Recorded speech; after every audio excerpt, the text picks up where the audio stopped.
केंद्र और यूपी की सत्ता संभाल रही देश की सबसे बड़ी पार्टी बीजेपी के साथ बीएसपी सुप्रीमो मायावती का भले ही 36 का आंकड़ा रहा, लेकिन बात जब देश की आती है, दलित, पिछड़ों और आदिवासियों की आती है, तो मायावती पार्टी लाइन से ऊपर उठकर मोदी सरकार का समर्थन करती नजर आती है।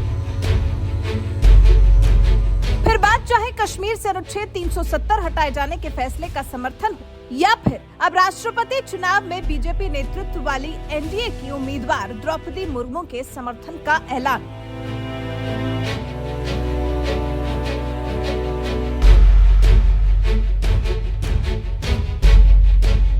संयुक्त विपक्ष ने जहां मोदी विरोधी और अटल सरकार में मंत्री रहे यशवंत सिन्हा को राष्ट्रपति पद के लिए उम्मीदवार बनाया है, तो वहीं दूसरी तरफ मोदी सरकार ने विपक्ष के नहले पर दहला मारते हुए आदिवासी समाज से आने वाली महिला द्रौपदी मुर्मू को राष्ट्रपति उम्मीदवार बना दिया।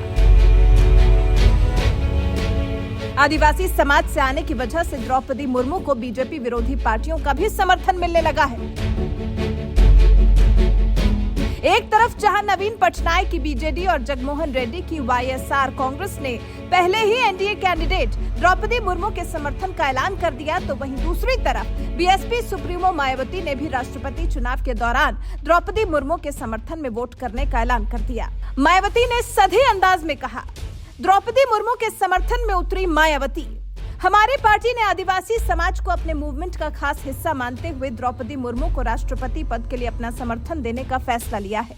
और ये फैसला ना तो बीजेपी और इनके एनडीए के पक्ष में और ना ही कांग्रेस और इनके यूपीए के विरोध में कोई सोच कर लिया है, बल्कि अपनी पार्टी और मूवमेंट को विशेष ध्यान में रखकर ही आदिवासी समाज की योग्य और कर्मठ महिला को देश का राष्ट्रपति बनाने के लिए लिया है। हालांकि वो कितना फ्री होकर और बिना किसी दबाव के काम कर पाएंगी, ये तो आगे चलकर समय ही बताएगा। बीएसपी सुप्रीमो मायावती ने द्रौपदी मुर्मू का समर्थन करने के साथ ही कांग्रेस और बीजेपी को आड़े हाथों लेते हुए कहा, राष्ट्रपति चुनाव के संबंध में बीजेपी जहां आम सहमति से सत्ताधारी एनडीए गठबंधन के उम्मीदवार तय करने के लिए अपनी विपक्षी पार्टियों से संपर्क करने का दिखावा करती रही है, तो वहीं विपक्षी दल एक संयुक्त उम्मीदवार तय करने के लिए अपनी मनमानी बैठकें करते रहे हैं और इन्होंने इस प्रक्रिया से बीएसपी को अलग थलग रखा है। ये सब इनकी जातिवादी मानसिकता नहीं है तो और क्या है। इसीलिए बीएसपी ने स्वतंत्र और आजाद होकर अपना ये फैसला लिया है।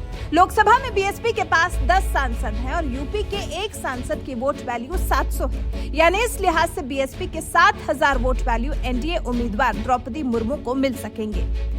यूपी से द्रौपदी मुर्मू को मिलेंगे कितने वोट? राष्ट्रपति चुनाव में देश भर के सांसद और विधायक वोट डालते हैं। यूपी के एक सांसद की वोट वैल्यू 700 और एक विधायक की 208 है।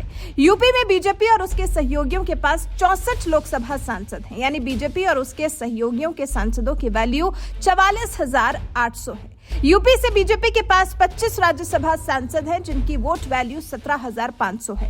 इस तरह से बीजेपी के यूपी लोकसभा राज्यसभा सांसदों की वोट वैल्यू 62,300 है। यूपी में बीजेपी और उसके सहयोगियों के पास 273 विधायक हैं, यानी यूपी में एनडीए के पास विधायकों का वोट वैल्यू 56,784 है। एनडीए उम्मीदवार द्रौपदी मुर्मू को मायावती ने भी समर्थन दिया है, इसलिए मायावती के 10 सांसदों का वोट भी एनडीए को ही मिलेगा। इस तरह से एनडीए के पास बीएसपी के 7,000 वोट वैल्यू भी होंगे। आपको बता दें, राष्ट्रपति चुनाव में सदस्य के वोटों के मूल्य के बारे में संविधान के अनुच्छेद 55 में जिक्र है।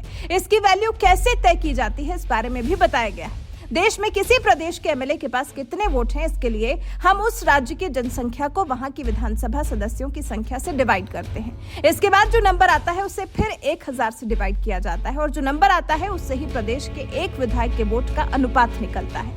जैसे उत्तर प्रदेश में यूपी के एक विधायक के पास सबसे ज्यादा 208 वोट होते हैं। सभी 403 विधायकों के वोटों की कुल वैल्यू 83,824 होती है। ठीक ऐसे ही दूसरे राज्यों के वोट की वैल्यू निकालते हैं। एक बात और आपको बता दें, बीजेपी नीत एनडीए के पास सांसदों और विधायकों की संख्या ज्यादा है। यही वजह है कि द्रौपदी मुर्मू के जीतने की संभावनाएं ज्यादा नजर आ रही हैं। और अब तो बीएसपी सुप्रीमो मायावती ने भी मुर्मू को अपना समर्थन देने का ऐलान कर दिया है।